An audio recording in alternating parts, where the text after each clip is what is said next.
folks, at the time that I am recording this specific clip, it is now December 3rd, which means that this tank behind us, the 20-gallon long Endler's Live Bearer / Green Neon Tetra / Pygmy Cory Ecosystem, is now 365 days old. Yes, 1 whole year. How crazy is that?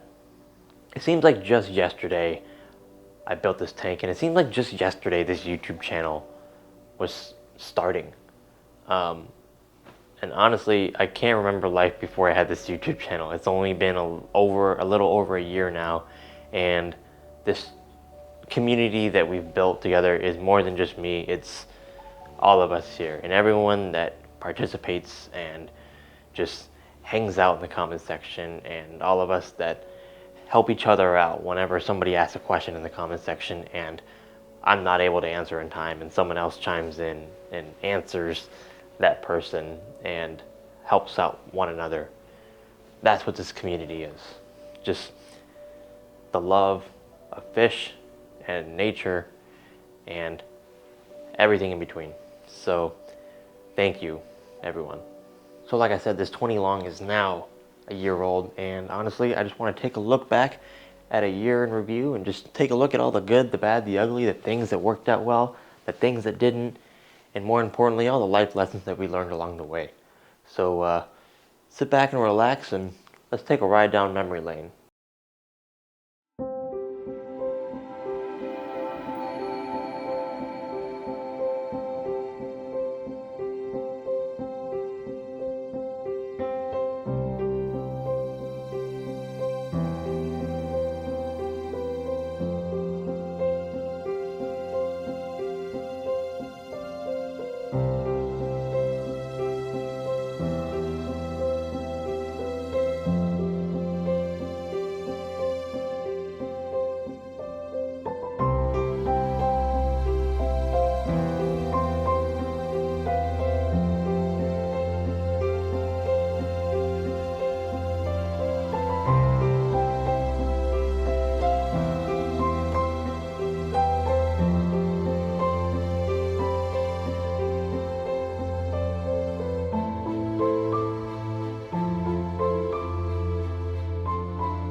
So one thing that I want to talk about is the use of this incredibly coarse sand in here. Actually, some might even go as far as to call it gravel.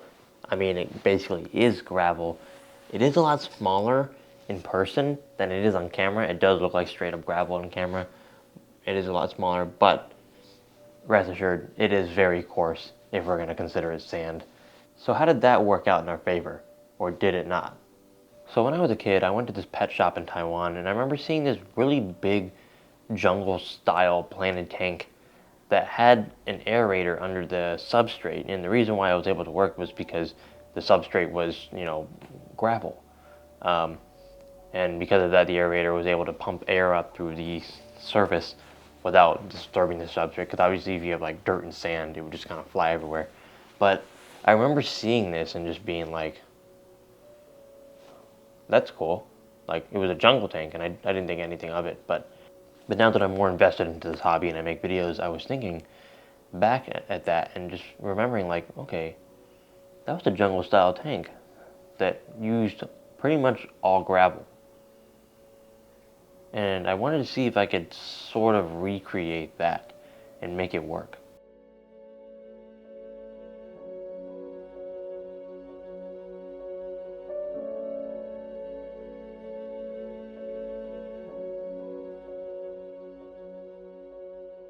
Alright, it is 2 weeks later. I was in the middle of filming this video 2 weeks ago, and then the holidays happened. And I know I just showed a montage of me clearing out this tank, but like I said, it's been 2 weeks. It is now back to where we started, so I'm going to need to clear this out again, but I'm actually not too mad about it because this is an opportunity for me to show you just how much this tank grows in about a 2-week span. As you can see, most of the growth is floaters up top, obviously, but there's actually a lot going on down below, and this is a good opportunity for me to talk about the use of gravel as the main substrate in this tank and how it's impacted the life of the plants in here. So when I posted the initial build video for this tank, one of the biggest points of skepticism that I received was, oh, that's not going to work. It's gravel, you need sand to lock nutrients in, and I get where those people are coming from. There's a lot of copy pasta going around on the internet saying that you have to use sand in order to get plants to grow, and that's just simply not true.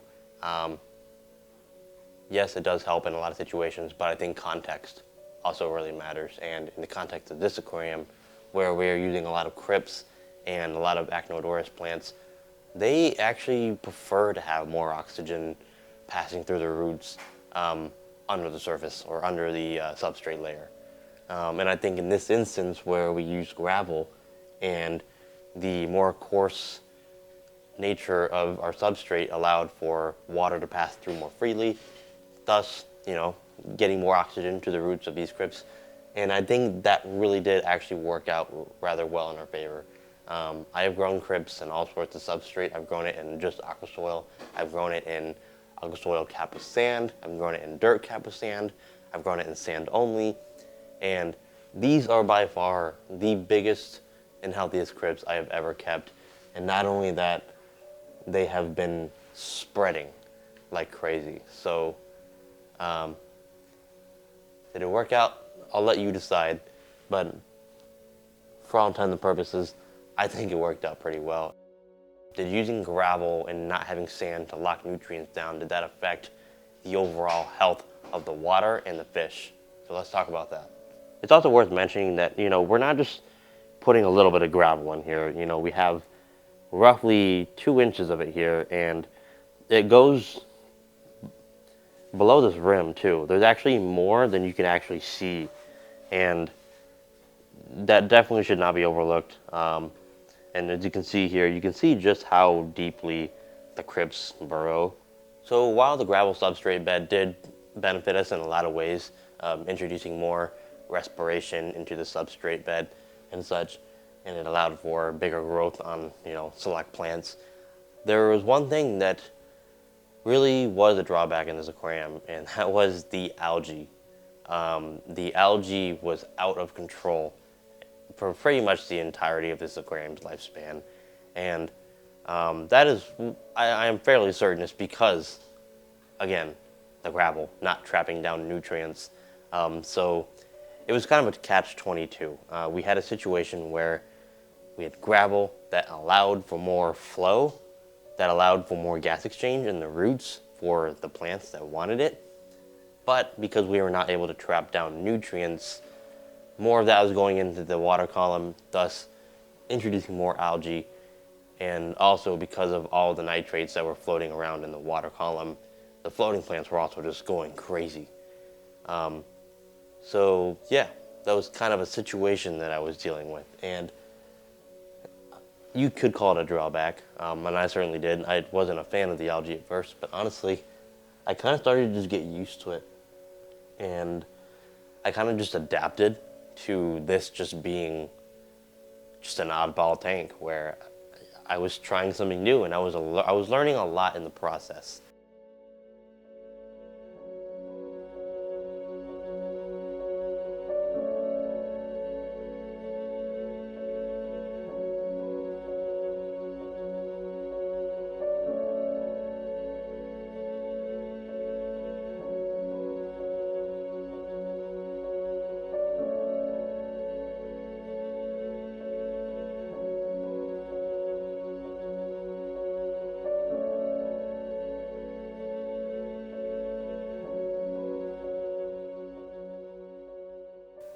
The experiment of seeing what I could get away with an inert gravel substrate has been a fun one, and this tank has honestly just provided so many different unique challenges, and it really is a special tank in my opinion.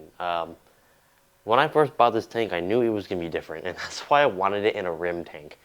Everybody's doing rimless tanks now, and I knew this tank was going to be a bit of an oddball one.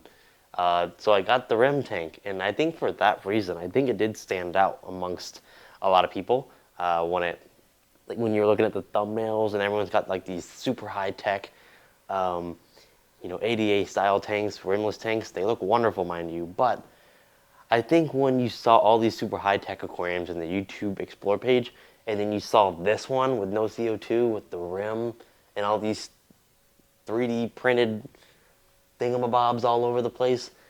This tank is just special, in my opinion, in that way.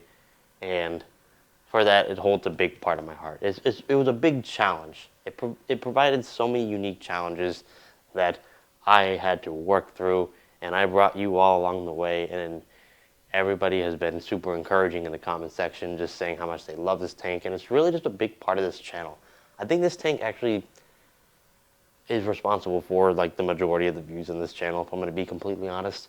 The shrimp generator is also up there, but you all really love this tank, and I'm super grateful for that, because the thing is in my opinion, this is far from perfect. And looking back, there's a lot of things that I would have done differently, but I wouldn't have thought about doing all those things differently had I not had the experience that I did with this. So I just want to thank everyone for following along with the Endler / Green Neon Tetra / Pygmy Cory ecosystem. It's been one heck of a year with this tank. Alright folks, so I have some news. I will be moving very soon. The hope is to have a bigger space that will allow me to do more of what I do now. I just want to scale it up and take things to the next level. Because right now I live in a very small apartment and my landlord hates me. I'm just kidding about the last part. I haven't had any issues. But yeah, with that comes the need to tear down a lot of this stuff in order to transport it, obviously. And